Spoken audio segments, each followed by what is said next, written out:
All right, Like what's up? right now? Right Yeah, now, yeah, Josh. Yeah. Right now. Yeah. Right now. Come on. It's Okay, your tomorrow. that's a good song. That's a great song, dude. Van Hagar. It's about the only good song that they did. Are you dumb? Are With- you the dumbest fucking person in the history With- of time? with That's, Hagar- that's with- the only good Van Hagar song? Hey, everybody, go ahead and leave us a like, subscribe, and let us know in the comments what other Van Hagar songs are worth it so that I can know. I just want to punch your face. Hey, you know what else you should punch? What? The makers of this show, because it's 18 months until we get season 2. I know. Supposedly, that's a travesty. rumors. As of today, that is the current rumor. End of 2023. If you want to be over the moon optimistic. How did Most they likely not summer like? How did they not 2024. just like start recording the new I don't season like immediately as the first season wrapped? Like, it's not like there was ever a world where HBO was going to be like, we would not like another season of this. I mean, look, Josh. They're taking a page out of George R. R. Martin, who also just announced today that he's 3/4 of the way through the latest the book book, he started 12 years ago. "The Winds of Winter." Yeah, I know, but think about how much money this dude's been making since the Game of Thrones series came out. Like he's busy. Yeah. Yeah, he's definitely not going to make it to the end. No, Damn. definitely not. Definitely not. I'm almost done. I don't know how this dude sounds. I was gonna do his voice, and I started, It sounded like Wallace Shawn. I don't even know who that is. Fucking inconceivable. Oh. Unjustifiably in a position I'd rather not be in. Oh my god, that's like the worst Randy Savage I've ever heard in my life. The cream of the crop. Oh my god. Dude, also like we were talking about old WWE promos on Sunday with my buddies, and we were talking about Hulk Hogan, fucking Ultimate Warrior doing that Hulk Hogan promo. You ever seen that? Yeah, It's the way he pronounces Hulk Hogan is so fucking dumb. I'm sure I saw it when I was like 6 years old, No, I didn't watch it and at that time. and I was probably super in on it too because I love the Ultimate Warrior. So did I. I was big on it. I mean, look, I didn't know he was 80s terrible. 80s wrestling was all about like being hopped up on cocaine and steroids. And the juice, yeah. And juice, yeah. Yeah, you just those three So, things. I mean, basically, Ultimate Warrior was like the poster child for that. Yeah, I mean, all that All dude of would it. do is just run down to run to the ring, fucking do the rope, give it, and then do like and then have a 6-minute match with Hulk Hogan and beat him at WrestleMania 6. Like, come on. Hulk press. Hogan. I always thought the press was a terrible finisher because you could jump off the top rope and it was a fall. It was a higher fall than the press. Look, Jason, I'm gonna need you to get all the way off of Ultimate Warrior's back with that Back. move. Okay, yeah. Okay. Because look, if you come back around the corner and start talking shit about the atomic leg drop, it's going to be a problem. I mean, there was a difference. I mean, that was like a monstrous leg drop. Bro, I mean, he look- dropped the best leg drop in the business. I mean, look, of the three What's we've hits at? named, the most effective finisher, if it was real, was Wait, what? the Macho Man. What the fuck did you just say? It's real to me, damn it. yeah. All right, Josh. Why don't you make the this? elbow drop is definitely more devastating. Why don't you make this podcast real and give us that Official. tasty intro? We'll see how bad we can fuck this up. Oh, Josh Brewer. Sorry, I didn't mean to say your full name. God damn, dude. Why you saying my government name for everybody to hear? Oh shit. On the internet. Hulk Yeah. Hogan. You know, while we're fucking around, I'm a dungeon master for D&D, and the mayor Oh of my a town, that my characters just got in, I do the voice of Hulk Hogan, like as the mayor. So he's like, oh, welcome, brother. I'm gonna bring me some wine. Like literally, that is the voice I do. And I thought you said you did the voice of Hulk Hogan. yeah. You know, the Hulk Hogan adjacent. You know what? Hank Hogan. Thank God. Yeah. Thank God we don't have any listeners because if we did, And They what they would- don't know because they don't watch this podcast, is that the priest, the abbot of the town, is going to be Vince McMahon. And when I introduce him, I'm going to say, "It was me." It was me, Austin. Unfortunately, none of my characters' names are Austin, so I might have to change that part, but that's what's going to happen. Well, look, the best news in all of this is that I will never play a goddamn second. Guys, shit. if you want three guys in the mic to do a one-shot mini Dungeons and Dragons sessions, maybe I don't two or give a three. fuck what you want. Put it in the comments. Hashtag D&D. Three guys in a mic. I'd rather watch Bringing Up Baby for 24 hours straight. Guys, let them know. I'm gonna make sure I share this with everyone that I know, so we can get the hashtag going. While eating only Brussels sprouts for the entire day. Hashtag 3&D. I don't know. I need to come up with a good hashtag. Anyway, let us know in the comments that you want to see D&D mini campaign with three guys and a mic. Wow. All right, let's start. Not going to happen.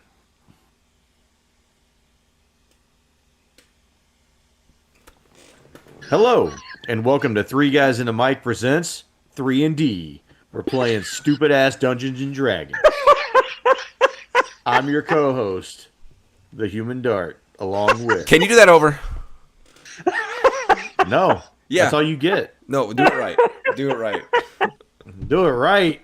I'm trying to be a professional, and you start laughing right in the middle of it. Dude, I didn't laugh. That was Jason. I moved out of the camera view. Well, because you were laughing at us. You fucking love sausage loving motherfucker. Dude, look. Roll initiative, all right? Dude, how about you roll +5 and shut the fuck up? That's not even a thing. That's not even a thing. Well, if you're a real dungeon master, you'd introduce it. All right, I'm ready.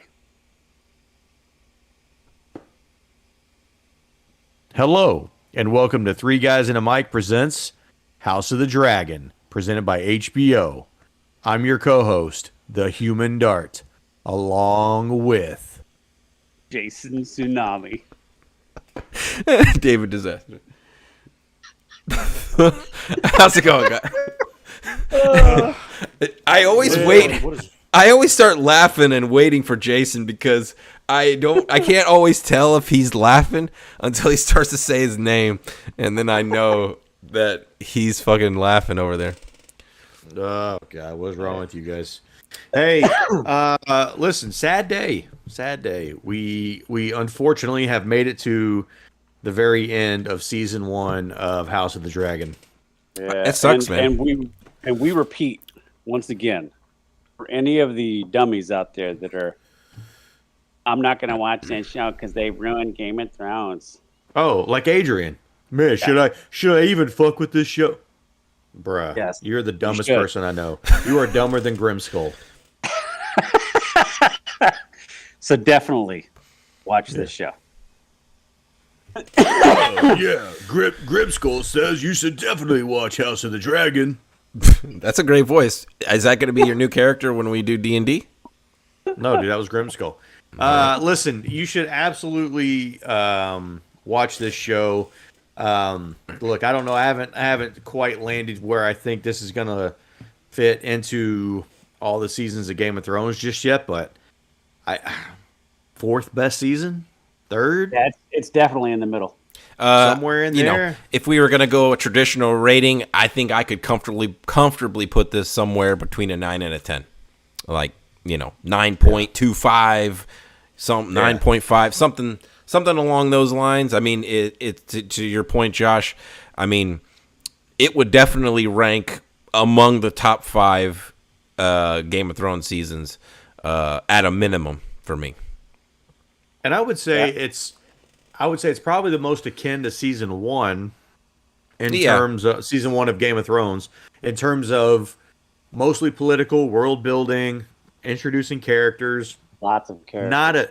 Not a ton of action. I mean, certainly more than there is in season 1 of Game of Thrones, but not as much as you get in like 5 and 6, right? But dude, I mean, if you directly compare this, and I'm curious your guys' take. If you directly compare this to Game of Thrones season 1, which is the like the most thing you can compare it to, right. I think this trounces season 1. Like overall, right? Like I'm not talking about the high highs, but like just overall, the average. I think this is head and shoulders better than season 1 of Game of Thrones. Yeah, I'm not going to disagree. Like, there's no Ned Stark death, right? Like, there's none of that, but, Yeah, I agree. And I think, too, what helps it is knowing how good Game of Thrones was. Because when you go back, when you're watching the first season of Game of Thrones, and you're just like, what is this show? God damn it, there's so many people to learn. And then now, I feel like that was like a really good roadmap for House of the Dragon, because now you're anticipating that you're going to have to learn a lot of people, but you've already kind of been in the world, so you know the names of the families, you know the map, right? There's some familiarities with especially a lot of the names that are stated within this era. Yeah. I did see. I know I linked you guys this. I saw something saying that, or somebody out there saying they felt like that it was really hard to make a connection or build a relationship with the characters with how often they changed throughout the show. I disagree. Right? Now this kind of goes hand in hand with what I had said. My worry going forward is how much time we have with the characters. Now, I think personally, I think this season did a fantastic job with the time jumps, and the character or the actors it got to portray each stage of the progression of the main characters. I thought they all nailed it. I agree. Yeah. Like Aemond, as an example, right? As like the main kind of dickhead, if you will. Like his story arc is really good in this season. Yeah. Like, I don't care any less for him just because we're on his third actor. Yeah, not at all. Not even a little bit. In fact, because I feel like it's the opposite, because I've seen him grow up in a sense, and even though it's been such a short amount of time, like I know the hardships and the stuff that he dealt with to get him to where he's at. Yeah. And like, when he's challenging, correct me if I got the name wrong, Lucerys. Yeah. When he's challenging him, he's like, "Look, I'll take your eye." And well, first of all, when you revealed the diamond eye and all that, it's just so cool. And he throws in the dagger. I'm like, man, like, yeah, like I've been on this journey with him. Now he's a dickhead, but I don't think it's any less just because the actors changed. Yeah, and I don't think I can't think of one scenario where they changed to an actor that was significantly worse than the previous actor, right? Like, I mean, I don't know, like Rhaenyra comes to mind as being one that maybe a lot of people would agree that the older Rhaenyra is kind of a step down. A small step down, maybe from the younger Rhaenyra. I like them both. I thought both of them did really well, but I could see that if you felt that way. But I feel like Alicent, I think older Alicent's better than young Alicent, and obviously I think older Aegon and Aemon are better than the younger versions. So the thing is that the only character I feel like you can really kind of compare this to from Game of Thrones is Arya, because when we first get Arya, she's, I don't know, 8, 9, something like that. By the time we get to the end, she's a woman and she's a killer. Yeah, when she's riding that Gendry pipe. Oh, God. Yeah, but I was actually going to go there, but you see this progression, but the main difference is, and maybe this is kind of what they're talking about, when we get to that section of Arya's life, we all feel like this is very awkward, like we're watching our daughter have sex on screen or something. It's very strange because we grew up with Arya, whereas in this, there's this time jump, so we do lose a little bit. But I'll say this: it's hard to have this story without the time jumps, and you're not going to make this show 10 seasons or 12 seasons long. So we're just not going to get that. Now, I assume going forward, I don't know if we're going to have much more time jumps. I would assume going forward, we're going to have these characters, and these are the characters we're going to lose. Yeah. So I guess before we get too far, Jason, do you want to do that recap before we kind of get into the real meat of the episode? All right. Well, we pick up right where we left off. Rhaenys lands at Dragonstone, delivers the news: the king is dead. Alicent and the council have moved and named Aegon king in the dragon pit in front of the masses. Daemon is irate, and the news brings Princess Rhaenyra to her knees. In fact, the news has her so distraught that labor comes early. Unfortunately, too early, and the baby is stillborn. After a short funeral, the lords and ladies and attendants... This season has been brutal when it comes to childbirth. Yeah, dude. If we ever see another childbirth in this show, it'll be too soon. Yeah. After the short funeral, the lords and ladies and attendants bend the knee, name her the queen. Unlike Daemon, who wants to go to war, Rhaenyra attempts to weigh the options for who wants to rule over a city of ash. Daenerys. Otto shows up at Dragonstone to present terms and is told politely to go fuck himself, and that the king and King's Landing will know their answer in a day. Corlys is back. It's good to see him, but we were getting kind of worried. He is back, and he pledges his house to Rhaenyra. And the boys are sent out to garner the support from the other houses that are still on the fence. Unfortunately for our young Prince Lucerys, who ends up at the House Baratheon, just as Prince Aemond has finished his terms. It doesn't go well, and Lucerys leaves, but Aemond gives pursuit, and in doing so, seals the fate as an over-aggressive Vhagar rips the young prince and his dragon in half. Literally. We close with Rhaenyra getting the news, and the game is all bitches. Yep. Yeah, I thought that that was a fairly shocking death there at the end. Yeah. I felt like this episode is what we were anticipating on the 9th episode. Kind of, yeah. You think they did that as a little bit of a head fake? A little okey doke, maybe. Yeah. Yeah, I kind of knew things were not right for Lucerys there. I didn't, but I will say when he kind of made it in the clear, I didn't. Right up until the point where we see Vhagar like open his mouth, open his mouth there. I thought Lucerys was okay. Well, I mean, let's just jump into favorite scenes real quick. So, and I mean, this is the obvious choice: is he's flying in to Storm's Fall, right? Storm's End. Storm's End. Excuse me, Storm's End. He's flying into Storm's End, and it's got like the music going. It's a little dreary outside. It's raining, and it's like you already know something ain't right. And ominous. He lands the dragon, and then you see like in the lightning, you see in the distance such a cool fucking shot. Dude, the silhouette of Vhagar. And you're just like, I mean, instantly I was like, oh no, dude, what the fuck? Get back on the dragon and go. Just go. Yeah. Like, so he goes before whatever Baratheon that one is, Boros, something like that. Goes before the Baratheon.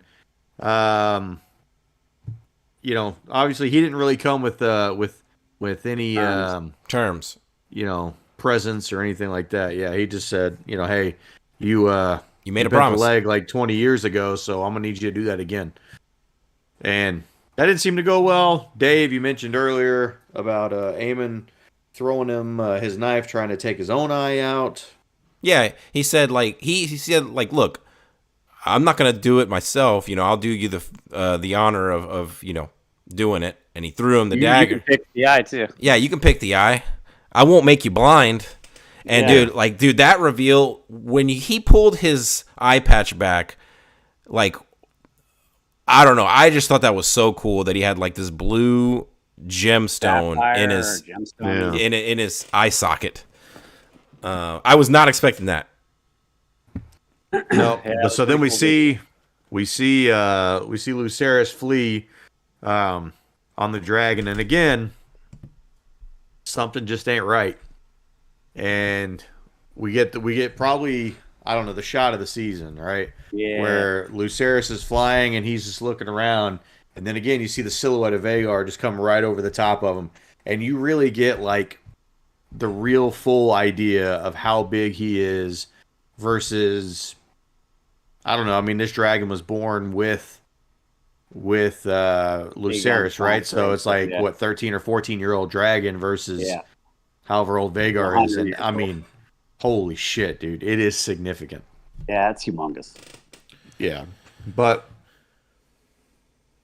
you know, we get a little back and forth. We see Lucerys lose control of his dragon a little bit. That dragon goes by and sprays a little bit of fire in Vagar's face, and well, Vagar wasn't really having it. Yeah, he fucked around and found out. Well, yeah. And also it was interesting. I think Aemond was kind of losing control of Vagar as well. I in that moment, and this was one of my questions, so I'm just gonna put it in right here. Giggity.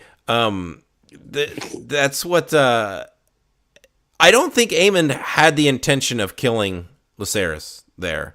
No. I think he was just trying to scare him. I mean, to mess with him. Maybe he wanted to take his eye. Like maybe that was really the extent of that situation. But I think ultimately, like when they're on Dragonback, I think he's just trying to fuck with him, right? Yeah.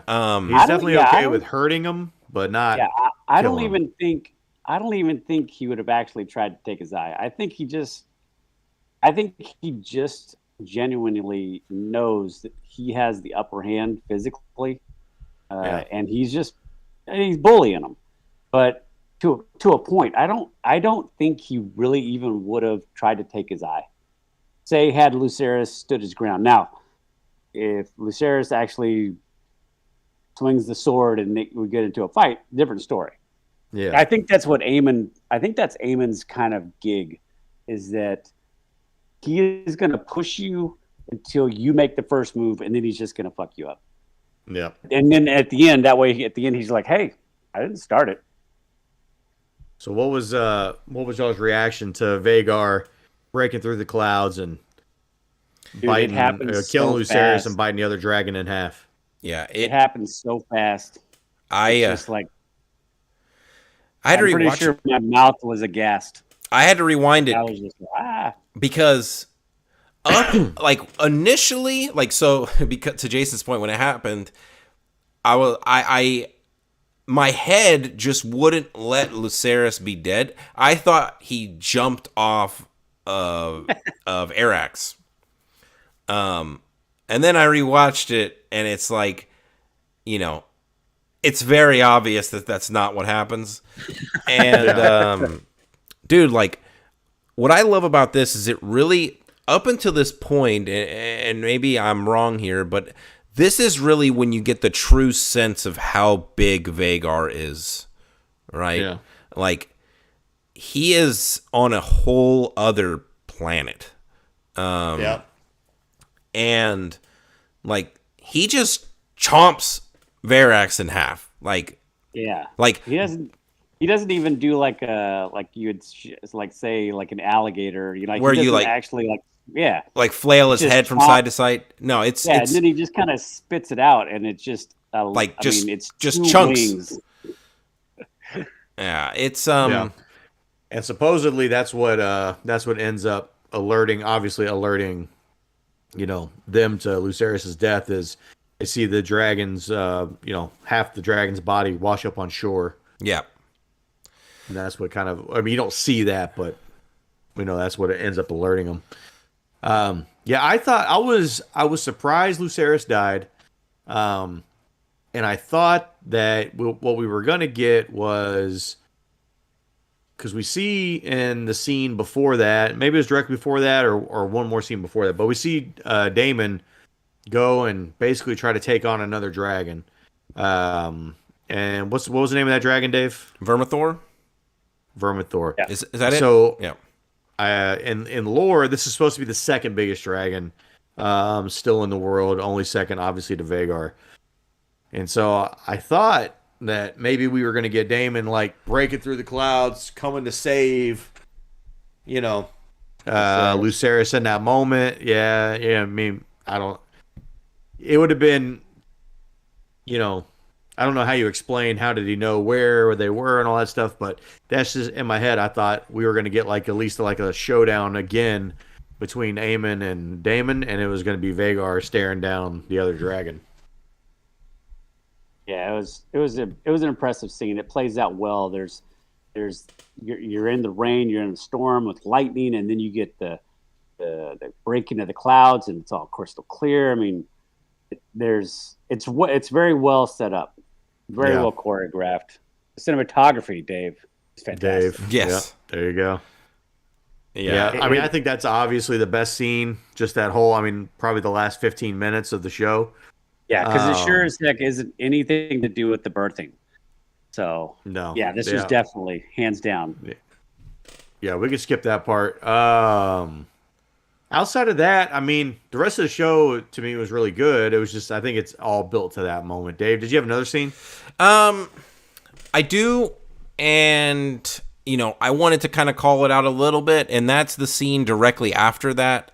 Again, I think it's very well shot, and that's Daemon informing Rhaenyra the news of Lucerys's demise. Obviously, it's all in silence. Yeah, it's all just music. Yeah, there's no dialogue, just music. Again, the meme is alive and well. The cinematography there, just the single, slowly zooming in shot of Rhaenyra, and she's just walking towards the fireplace after she's told. You don't see her, and then when she finally turns, you see tears in across her cheeks, and she just has this fucking look. It's not even sadness at this point; it's just pure, unadulterated rage, right? And at that moment, screen goes black, credits. It's perfect because her question or her answer is going to be war. Whatever she was going to do before Lucerys died, we'll never know. But it's definitely war now. Yeah. Yeah, it brings me into one of the questions I had. And since we're here, I'm just going to bring it up. How quickly into season 2 does Team Black extract an eye for an eye? Dude, I think it's quick. I'm guessing. Who are they going to kill? Well, it's going to be one of the children. I don't know. It can't be Aemon or Aegon yet. No, I think Aemon is going to be one of the last ones. Yeah, it's not going to be Aemon, and I assume it's not going to be Aegon because he's still king. So it could be the daughter, or it could be he has 2 children. I don't think we're going after any main characters, and it was one of the children that died. So I'm guessing it's going to be one of the children. Yeah, I think it happens in the very first episode of next season. I think Team Black is getting I think season 2 is going to be Team Black. I think they're going to take that season. And it's fucking Empire Strikes Back over there, dude. Yeah. They're not screwing around this time. Jason, do you have any other scenes you want to talk about? The only other scene that I really liked, and it's because these characters are not like primary characters in the sense that the story's not evolving around them, but I think that their dynamic is fantastic on screen, and that's going to be House Corlys and the Queen that never was. Rhaenys? Yeah, Rhaenys. Whenever he's in the bed and they're having this talk, and there's a lot of truth, man. There's a lot of I love their relationship. Their relationship. Yeah, their relationship runs deep, and the 2 actors they got chemistry really well. Yeah, they do. And he basically tells them, "Look, man, I was dealing with the same shit that you were, but you were able to go off to war, and you just fucking left me here. And I mean, I thought it was really well done. I thought it emphasized what needed to be done was because Corliss is like, listen, fuck it. You know what? We're not gonna pledge to anybody. We're gonna go back home and fuck all these crazies. And she's like, well, yeah, that's not how it's gonna be. She finally sees Rhaenyra for the queen that she could be, and whether or not she had a hand in their son's death, she knows that Rhaenyra is the best choice. Yep. And if we don't back her, then we're stuck with the fucking psychopath that's Aegon. Yeah, and the Greens. Yeah. Yeah. Yeah. What about favorite character this week? Ooh. This is a tough one. I'm gonna just come out. I'm gonna go Rhaenyra. All hanging fruit, Dave. Look, I think she earned it because I'm not disagreeing. Given what she dealt with at the beginning of this episode, right? Obviously, incredibly traumatic. She couldn't even grieve, right? Which is what you'd want to do in that situation, and she had to just keep going, and and for her to get dealt another hit, at the end of the episode. I mean, this episode is bookended with her dealing with the worst thing that a parent ever has to deal with. And she did it all with grace. And, she's, she didn't even want to go to war. She's holding back war, because if it was up to Daemon, Daemon would just let's ride on all 14 of these dragons and let's just go let's go nuke this King's Landing and be done with it. Now, look, literally would have ended the war again. I mean, look, literally, in reality, they probably should have just done that and it would have been maybe over. Now, Vagar probably would have taken half those dragons with him. But anyway, I digress. I think Rhaenyra, her interactions with her sons, she's telling them, look, she has that talk with them before they go, and she still she still is their mother even though she's their queen. And I don't know, I just feel like Rhaenyra stole the show here. Go for it, Josh. Yeah. Well, speaking of bookends, I went with Daemon in episode 1 as the best character, and I'm going to go ahead and finish the season with the same thing. Look, maybe we get the benefit of hindsight from the end of the episode, because I feel like Rhaenyra was probably taking the right path, but I think I felt a bond with Daemon where that's where my head would have been like let's get everything protected on the island, but let's get ready to go fuck this place up. Yeah. And so I like the attitude that he had, especially when they were on the bridge and everybody's talking. He's like, fuck it, let's just go, let's do it. Yeah.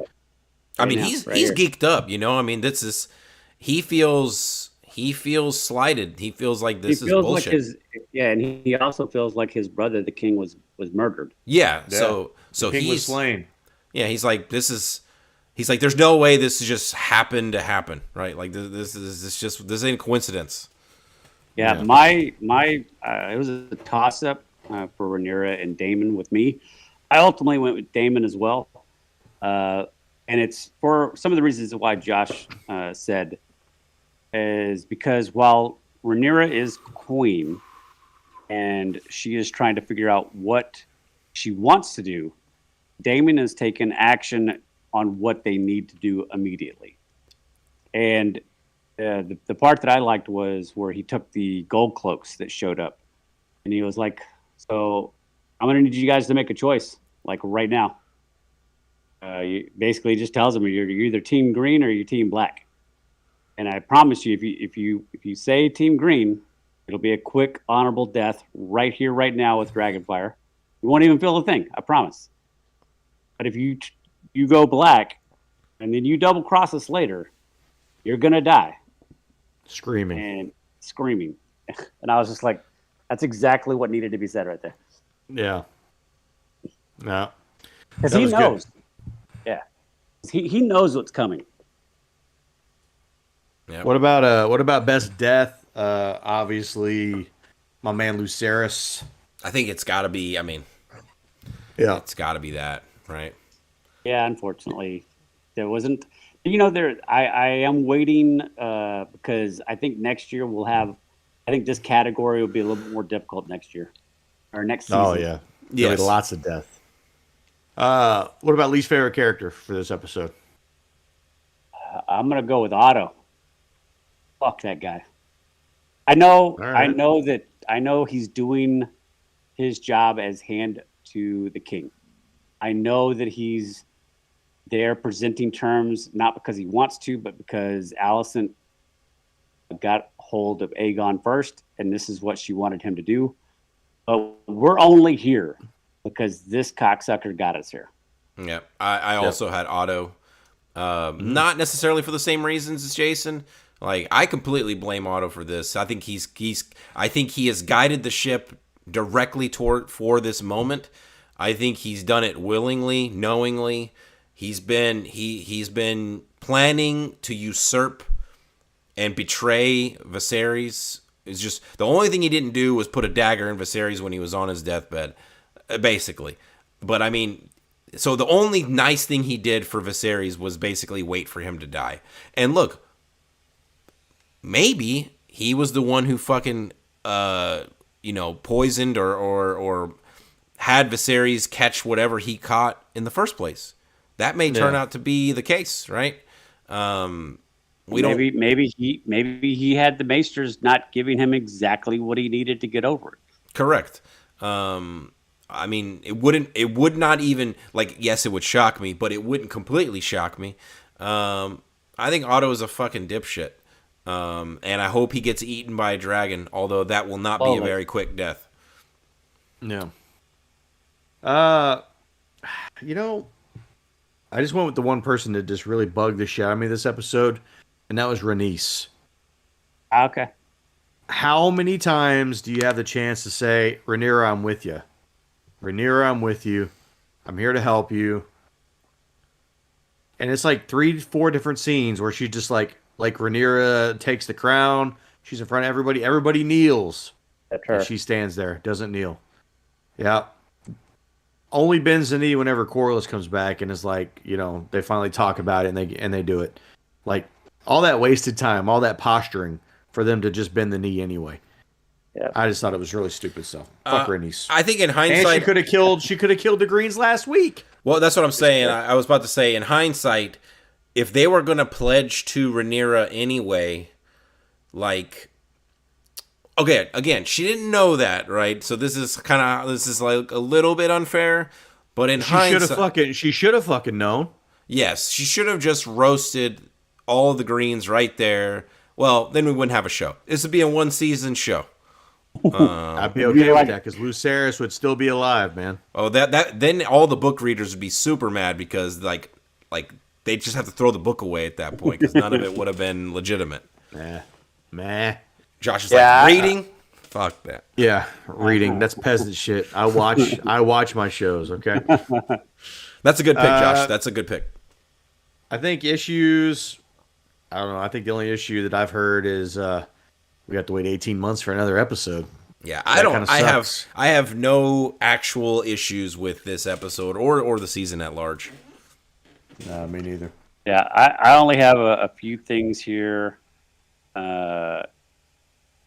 Do we think Corlys or the Queen that never was, do we think they ever find out about Laenor? Yes.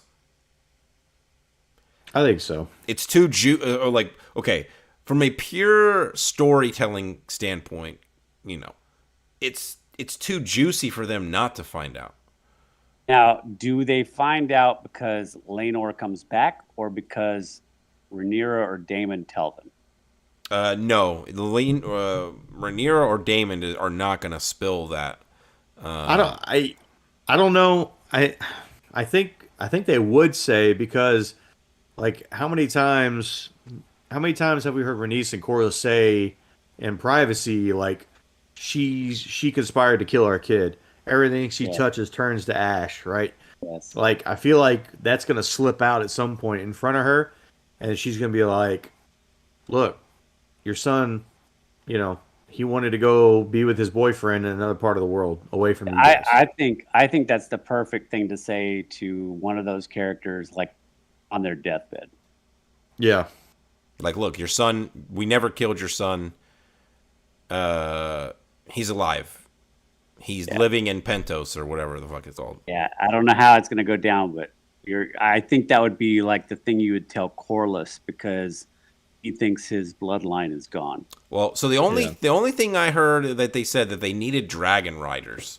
So my first thought was, well, we know of one dragon rider who was anxious to get back into war. Yeah, Well, nobody's claimed his dragon yet. Yes. All right. Just saying. Yeah, my other thing, and this is just something I picked up in the episode, and it maybe do a callback. When they're at the table and they're discussing what they're going to do, and they're talking about sending Such a badass crows, table, by the way. crows to cool. the other houses.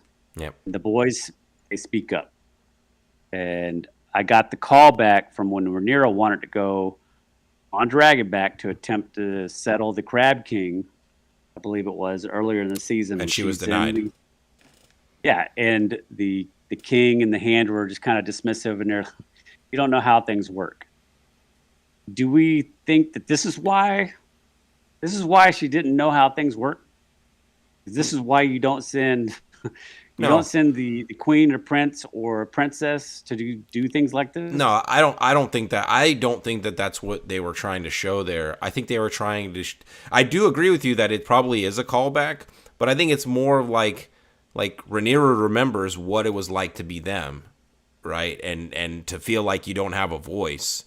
So she wanted to show her sons that, like, hey, look, or she remembered, like, hey, look, they want to do something. I'm not going to be the king that's going to be, or the queen that's going to be dismissive, right? I'm going to respect what they want to do and, show some faith in my children.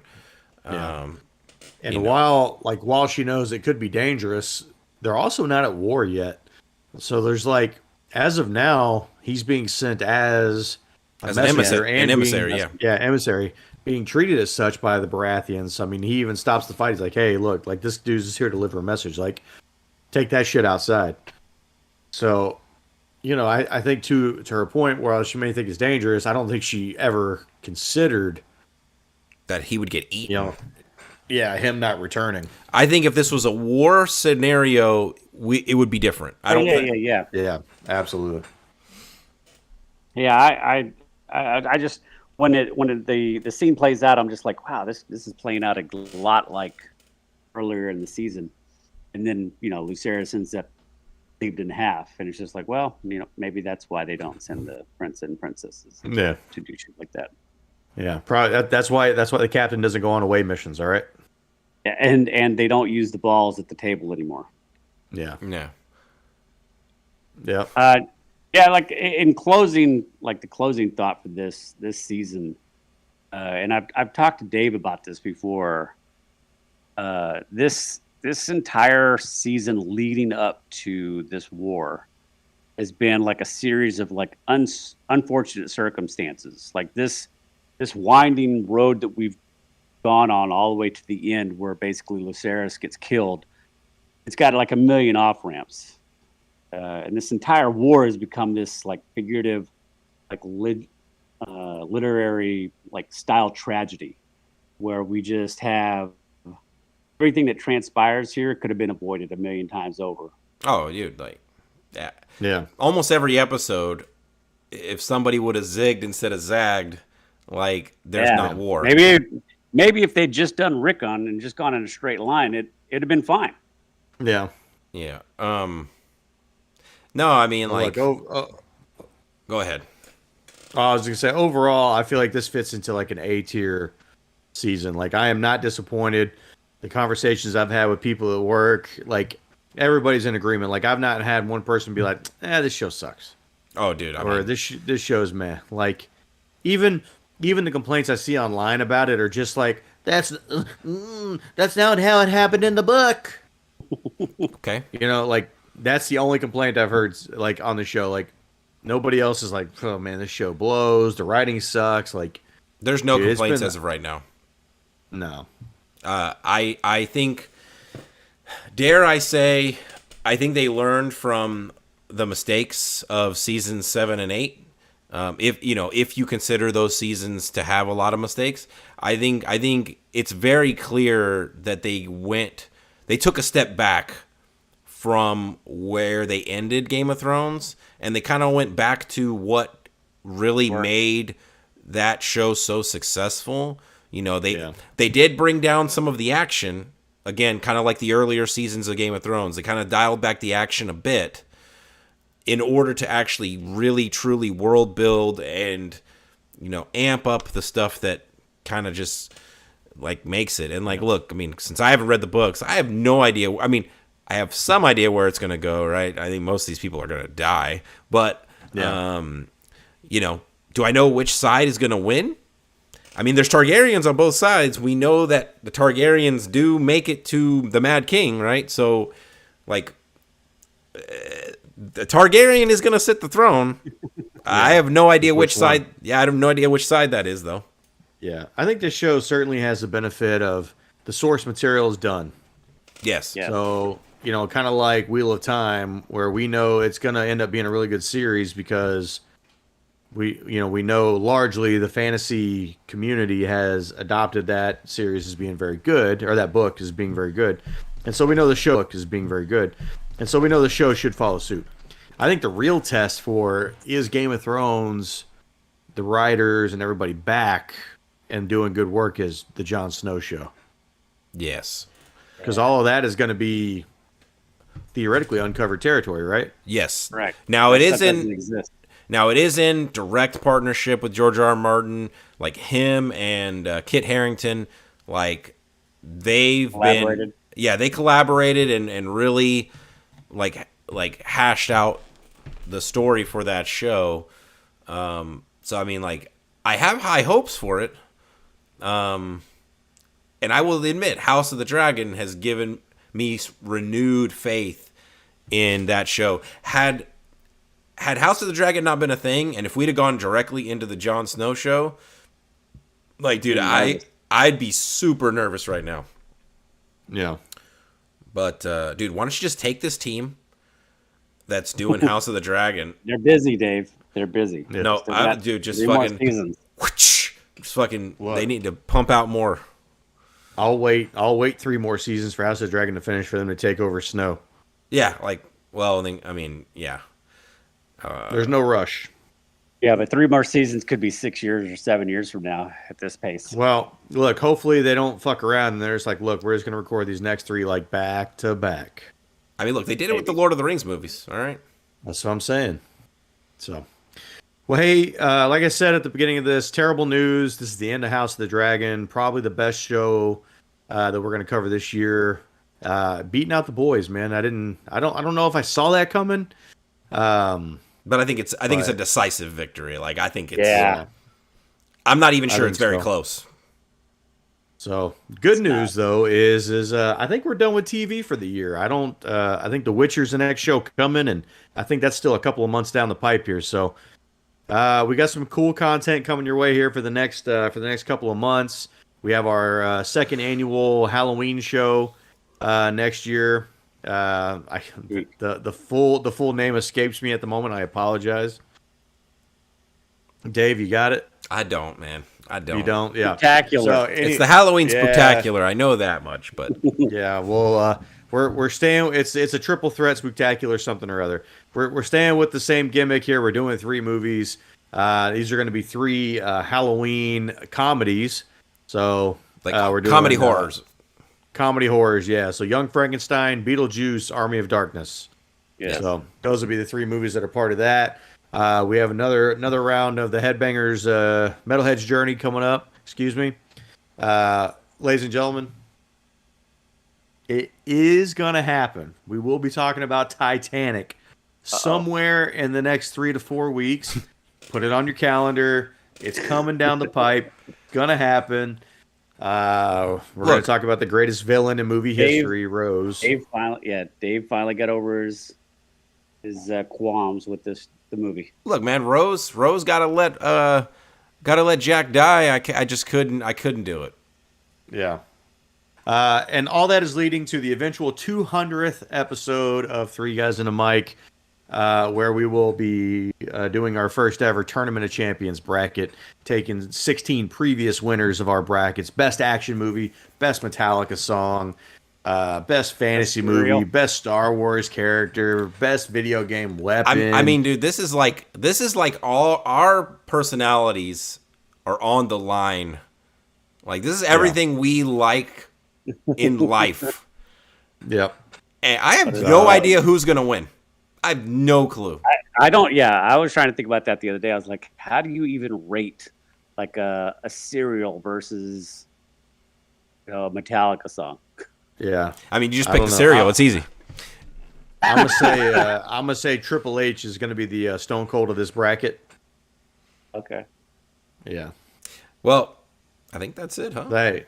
Yeah. So, hopefully, look, if you like everything you heard today, give us a like, give us a subscribe on our YouTube channel, and then stick around for the next few weeks, man. It's going to be some fun content coming your way. In the meantime, live long and prosper. Take it easy, everybody. Later. See you.